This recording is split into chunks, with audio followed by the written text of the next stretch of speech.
والصلاة والسلام على أشرف الأنبياء والمرسلين وعلى آله وصحبه أجمعين ومن تبعهم بإحسان إلى يوم الدين. أما بعد، السلام عليكم ورحمة الله وبركاته. وعليكم السلام ورحمة الله وبركاته. ما تدرون كي يقانين يا دينا سيرتي كتة واي شرك الرسول جزود أخوفه الخوف من الشرك يجول.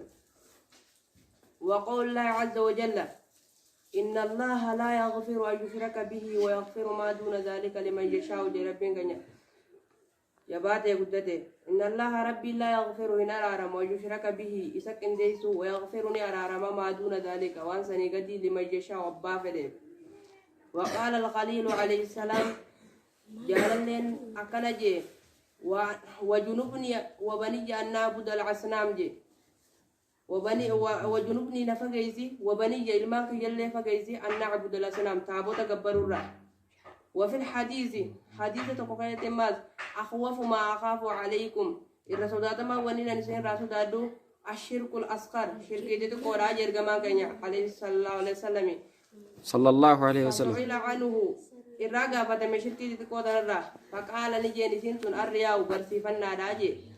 وعن ابن مسعود رضي الله عنه عبد الله المسعود كتب في ربي سراجالة أن رسول الله صلى الله عليه وسلم إرجما ربي قال نجي من مات نمندوه وهو يدعو حال يامد من دون الله ربي قدده ندا شريقة دخل النار إبدا سيناجي.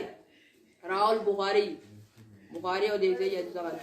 ولمسلم ابن جرماس عن جابر رضي الله عنه جابر رقبه في ربي سراجالة أن رسول الله صلى الله عليه وسلم إرجما ربي قال نجي من لقي الله نمن ربي كنمي لا يشرك به شيئا حالي سكن ديزون دخل حالي ستنكن ديزنين دخل الجنة جنة سيناجي.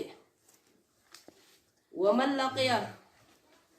لقي نمن كنمي ما يشرك به شيئا حالي سكن ديزون دخل النار بدا سيناجي. أصبرتين دابدا. وبالله التوفيق. السلام عليكم ورحمة الله وبركاته. وعليكم السلام ورحمة الله وبركاته.